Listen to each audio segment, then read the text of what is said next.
پہلے کہ ایک آدمی نے شادی کی پاکستان میں، بیوی اس کی امریکہ میں، فون پہ نکاح ہو گیا، صحیح ہے نا؟ بندہ کہاں ہے؟ پاکستان میں. لڑکی کہاں ہے؟ امریکہ میں. واقعی لکھا ہوا ہے ایسے. پاکستان امریکہ کی مثال نہیں ہے، لیکن بہت ڈسٹینس پہ ہیں کہ ان کا آپس میں ملنا ممکن ہی نہیں ہے. یہ پاکستان میں رہتا ہے، وہ امریکہ میں رہتے ہیں، نکاح ہو گیا، 1 سال کے بعد بچہ پیدا ہو گیا، تو بہشتی زیور میں لکھا ہے کہ یہ بچہ باپ کا کہلائے گا، یہ ناجائز بچہ بولو نہیں کہلائے گا. حد ہوتی ہے یار. جتنا مذاق یہ لوگ بنوا رہے ہیں دین کا، شاید کہ کوئی دوسرا مولانا اتنا مذاق دین کا نہیں بنواتا ہوگا. ان لوگوں نے اٹھا کے رکھ دیے بھائی صاحب. کہہ رہا ہے بندہ کہ لڑکی ہو امریکہ میں، لڑکا ہو پاکستان میں، اور دونوں کا فون پہ نکاح ہو گیا. ہو نہیں ہوا ہے ایسا.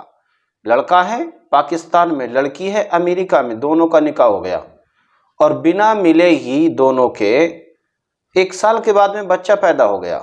تو ان کی کتاب بہشتی زیور کے اندر لکھا ہے کہ وہ لڑکا، وہ بچہ حرام کا نہیں کہلایا جائے گا، بلکہ اسی باپ کا کہلایا جائے گا کہ جس کے ساتھ میں اس کا نکاح ہوا تھا. اچھا، یہ کتاب کس کی ہے؟ آئیے اس کتاب کو بھی دیکھ لیتے ہیں. اس سے پہلے آپ سے گزارش کریں گے پہلے چینل کو سبسکرائب کر لیجئے.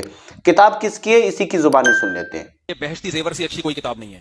بہشتی زیور جامعۃ الرشید والوں نے جو چھاپی ہے، بہت آسان، وہ مسائل کی کتاب ہے، تو سب لوگ اپنے گھر میں لازمی رکھیں. بہشتی زیور حضرت مولانا اشرف علی تھانوی رحمۃ اللہ علیہ کی.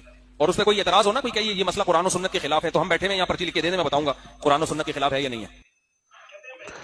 مطلب یہ ہے کہ جو مسئلہ اس کتاب کے اندر لکھا ہے بہشتی زیور کے اندر، وہ ہر مسئلہ قرآن اور حدیث کے موافق ہے. یعنی کہ قرآن اور حدیث سے وہ مسائل کو لیا گیا ہے اور اس بہشتی زیور کے اندر لکھا گیا ہے. بہشتی زیور کس کی کتاب ہے؟ مولانا اشرف علی تھانوی صاحب کی. مولانا اشرف علی تھانوی صاحب کون ہیں؟ دیوبندیوں کے سب سے بڑے عالم ہیں. ان کے مجدد ہیں، جو ان کو یہ لوگ مجدد کہتے ہیں. اس مجدد کو پتہ نہیں اس وقت جب یہ کتاب لکھ رہا تھا کون سی بھانگ پی کر بیٹھا تھا، کون سی شراب اس نے منگائی تھی جس کو پینے کے بعد میں یہ کتاب لکھنے بیٹھا. اس کو اتنا بھی پتہ نہیں چل رہا ہے کہ بھئی ایک بندہ اگر پاکستان کے اندر ہے، بندی امریکہ کے اندر، نکاح ہو گیا، فون کے اوپر نکاح ہو گیا، اب جو بچہ پیدا ہوگا تو وہ کیسے کر کے بچہ پیدا ہو جائے گا؟ بنا میاں بیوی کے ملے بچے پیدا ہوتے ہیں کیا؟ اگر ایسا ہونے لگے تو پھر دنیا کے اندر شادی کی ضرورت ہی نہیں ہے، بنا شادی کے ہی بچے پیدا ہونے لگیں گے. اور اس کے بعد کہہ رہا ہے کہ یہ بچہ، لڑکا جو بچہ پیدا ہوگا وہ اسی شخص کا کہلائے گا جس کے ساتھ میں اس کا نکاح ہوا تھا. اور وہ کتاب ایسی ہے کہ جس کے اندر مسائل، جامع مسائل لکھے ہوئے ہیں کہ ہر مسلمان کے گھر میں وہ کتاب ہونی چاہیے. یہ بندہ کہہ رہا ہے ایسی کتاب جس کے اندر اتنی غلاظت بھری ہوئی ہو، جس کے اندر سوائے گندگی کی دوسرا کچھ بھی نہ بھرا ہوا ہو، اس کتاب کے تعلق سے یہ کہہ رہا ہے کہ اس کتاب کو ہر مسلمان کے گھر میں ہونا چاہیے. تو میں تو یہ سمجھتا ہوں کہ شاید کہ جتنے دیوبندی حضرات ہیں ان کو اس مسئلے پہ اعتراض نہیں ہونا چاہیے، کیونکہ اس سے پہلے جامعہ بنوریہ کا ایک فتویٰ آیا تھا. اس کے اندر یہ کہا گیا تھا کہ اگر کوئی شخص 40 دن کے لیے اپنی بیوی کو چھوڑ کر کے باہر چلا جائے یا اس سے زیادہ دن گزر جائیں، اور وہ عورت، وہ اس کی بیوی اگر کسی دوسرے سے تعلق بنا لے تو کیا اس کا تعلق بنانا جائز ہوگا یا ناجائز ہوگا؟ تو اس کے اندر صاف صاف لکھا گیا تھا کہ یہ جائز ہوگا. اگر کسی کو اعتراض ہے تو کوئی بات نہیں ہے، نیچے میرا فیس بک کا پیج کا لنک ہے، آپ جائیے میسج کر دیجئے، میں آپ کو حوالہ دے دوں گا.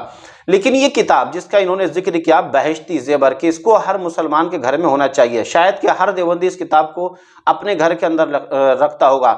اس کے دو ایک ہی مسئلے سے آپ نے یہ جان لیا کہ اس کتاب کے اندر کتنی غلاظت بھری ہوئی ہے. اسی کتاب کے اندر لکھا ہوا ہے بہشتی زیور کے اندر کہ اگر انگلی میں نجاست لگ جائے، یعنی کہ انگلی میں اگر نجاست لگ جائے تو اس کو 3 مرتبہ چاٹ لو، چاٹنے سے پاک ہو جائے گی. یار کتنا بڑا اندھا تھا یہ شخص. جب اگر نجاست انگلی میں لگ جائے اس کو 3 مرتبہ چاٹ لو، انگلی پاک ہو جائے گی. انگلی پاک ہو گئی، زبان کا کیا ہوگا پھر؟ اور زبان سے جو حلق کے اندر اترے گا اس کا پھر کیا ہوگا، ہے نا؟